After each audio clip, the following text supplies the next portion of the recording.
दरवाजे खोल दिए हैं इंडियन यूथ के लिए।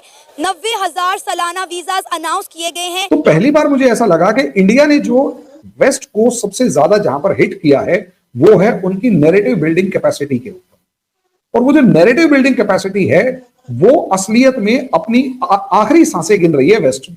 ये जो है ये अपॉर्चुनिटीज़ जो हमसाया कंट्रीज़ हैं उनके मुल्कों के नौजवानों तक भी पहुंचनी चाहिए, लेकिन प्रॉब्लम ये कि उसके लिए ये बहुत ज़रूरी है कि आपके नौजवान भी पढ़े लिखे हों और आपके नौजवान भी जो हैं वो स्किलफुल वर्कर्स के तौर पर जाएं, भिखारियों के तौर पर नहीं जाएं। ये तो है ना, अब ये तो ज़रूरी है। देखिए फ़र्क देखें आप ज़रा ये मुलाहिजा कीजिए, आप उरूज और जवाल की कहानी आपके सामने है की कड़ी ऐसी। इससे पहले हमने देखा कि यूएई ने इंडियंस के लिए वीजा फ्री एंट्री कर दी है, सऊदी अरेबिया ने भी इंडियंस के लिए वीजा फ्री एंट्री कर दी है। लेकिन अगर हम बात करें पाकिस्तानियों की तो यूएई और सऊदी अरेबिया समेत कई ममालिक पाकिस्तानियों को ना वीजा दे रहे हैं बल्कि पाकिस्तानियों को डिपोर्ट कर रहे हैं। मस्जिदों के अंदर आरजू ये हम्बर्ग में उन्होंने जो किया है इसकी मैं इसको यहां से कंपैरिजन करना चाह रहा हूं अमेरिका के साथ। अमेरिका के अंदर मस्जिदों में आर वीजा, रिलीजियस वीजा दिया जाता है, वो वीजे भी बिकते हैं, वो वीजे भी बेचे जाते हैं।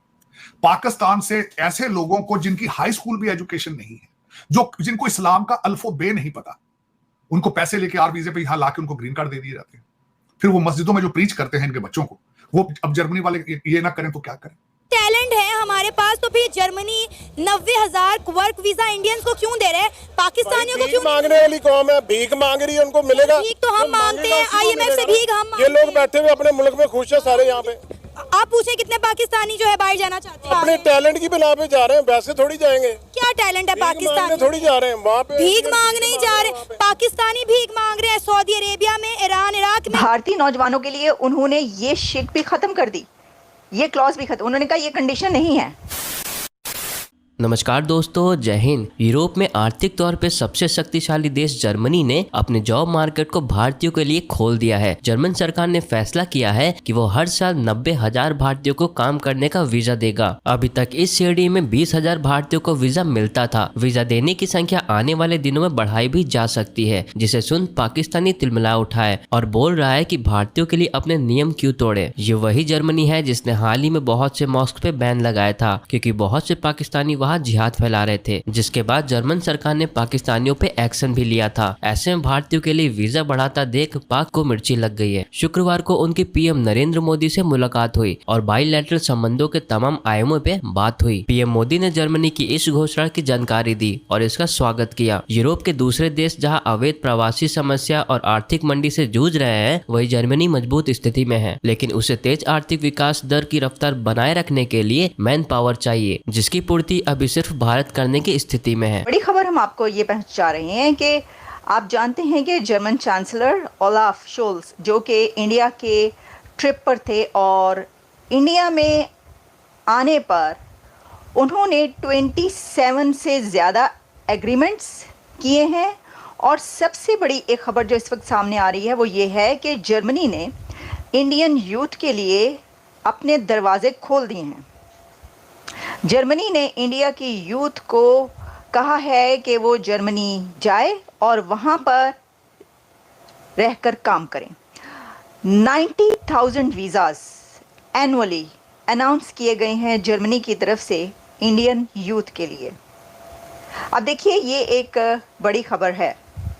इसकी वजह ये है कि बहुत ये पहले आप समझ लें कि इसके अंदर अगर 20,000 पहले हुआ करते थे वीज़ास तो उन्होंने उसको 80% इंक्रीज़ करके 90,000 एनुअली कर दिया है। इससे एक तो बात साफ जाहिर है और वो ये है कि दुनिया इस वक्त इंडिया की यूथ से फ़ायदा उठाना चाहती है। वो इसलिए कि इंडियन यूथ बहुत स्किलफुल है। ये वीज़ास जो जारी किए जा रहे हैं अब, जो कि दरवाजे खुल गए हैं जर्मनी के इंडियन यूथ के लिए, वो वीज़ास बहुत आसान हैं। वो कैसे? देखिए जर्मनी जाना ना, क्योंकि मैं ख़ुद भी जर्मनी में रह चुकी हूँ, काम कर चुकी हूँ वहाँ पर, तो वहाँ पर आपको एक तो जर्मन लैंग्वेज बहुत ज़रूरी आना चाहिए। वो दूसरी लैंग्वेज कोई बोलते नहीं है, वो अपनी लैंग्वेज को प्रेफर करते हैं पूरी दुनिया में। वो कहते हैं अगर आपको जर्मन लैंग्वेज नहीं आती तो आपको कुछ भी नहीं आता। ठीक है, अब जर्मन लैंग्वेज बहुत मुश्किल लैंग्वेज है, बहुत मुश्किल ज़ुबान है सीखना। ये सालों लग जाते हैं लोगों को ये सीखने में। लेकिन उन्होंने किया क्या?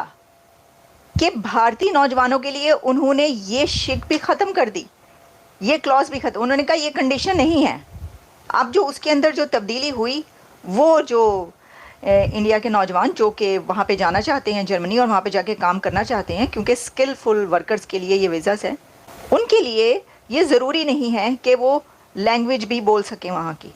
अब आपको पता है कि जर्मनी ये चाहता है कि उसकी जो है ना डिपेंडेंसी चाइना के ऊपर, वो ना रहे।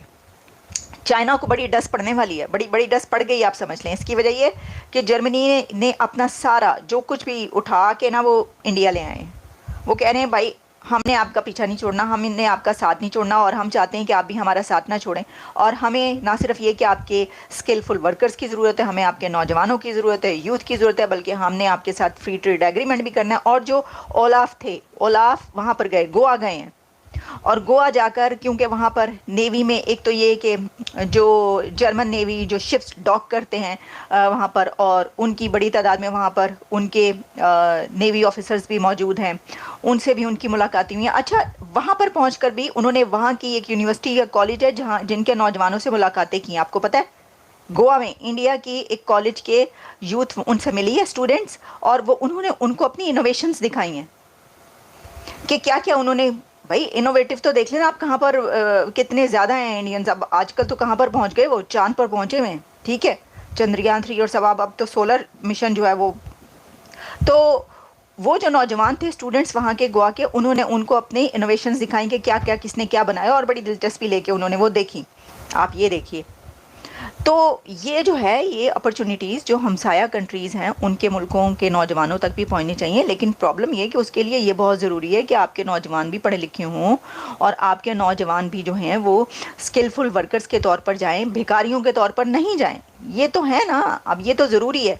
देखिए फ़र्क देखें आप ज़रा ये मुलाहिज़ा कीजिए, आप उरूज और जवाल की कहानी आपके सामने है, ये कड़ी ऐसी। एक तरफ जो है वो पूरी दुनिया कह रही है कि हमें आपके यूथ चाहिए, स्किलफुल वर्कर्स चाहिए, दूसरी तो कह रहे पाए ने जहाज भर भर के आ रहे ने भिखारी, इन्होंने ले जाओ इत्थों। मुझे याद नहीं आ रहा अल्जीरिया का था या कौन सी कंट्री का एक डिक्टेटर था, उसके बारे में मीडिया ने कहा था, अमेरिकन मीडिया कहता है कि ही इज सन ऑफ अ बिच। और जब उसके बारे में पूछा गया हेनरी किसिंजर से, जहां तक मुझे याद है हेनरी किसिंजर या निक्सन से पूछा गया, तो उसने जवाब दिया कि yes he is son of a bitch but he is our son of a bitch. क्योंकि सारे के सारे दुनिया के जितने डिक्टेटर्स हैं उनको पालने का काम तो अमेरिका ही कर रहा है। जब तक वो डिक्टेटर इन्हीं के काम के इनको यस सर करते रहते हैं तब तक तो वो बहुत बढ़िया है। हाँ, प्रॉब्लम तब आती है जब वो डिक्टेटर इनके अगेंस्ट चला जाता है। सऊदी अरेबिया के बारे में इनका क्या ख्याल है? जितनी अरब कंट्रीज है किसी एक में डेमोक्रेसी दिखा दे। पाकिस्तान के साथ तो पूरा का पूरा वेस्ट खड़ा होता है, पाकिस्तान के अंदर कौन सी डेमोक्रेसी है? बिल्कुल। मुझे ऐसा लगता है कि जो यूरोपियन कंट्रीज हैं ये हिपोक्रेट्स हैं, डबल स्टैंडर्ड्स इनकी जबरदस्त लेवल की है। और ये हमारे डॉक्टर एस जयशंकर ने एक जो स्टेटमेंट कही थी कि यूरोप को अपने उस जैसे माइंडसेट से बाहर आना चाहिए कि Europe's problems are the world's problems and world's problems are not the Europe's problems. तो ये जो स्टेटमेंट है ये इनके दोगलेपन को दिखा रहा है कि अल्टीमेटली तुम इतने दोगले हो कि जब तुम्हारे सर पे कोई बात आती है तो तुम पूरी दुनिया को कहते हो आओ आओ सुलझाएंगे इसको और हमारे फेवर में बात करना। अच्छा, उसमें भी हमारे फेवर में बात करना, जो सही है वो मत करना, जो हम कह रहे हैं वो करो, ताकि एक नैरेटिव बिल्डअप हो जाए। और ये नैरेटिव वॉर बहुत अच्छा लड़ते हैं।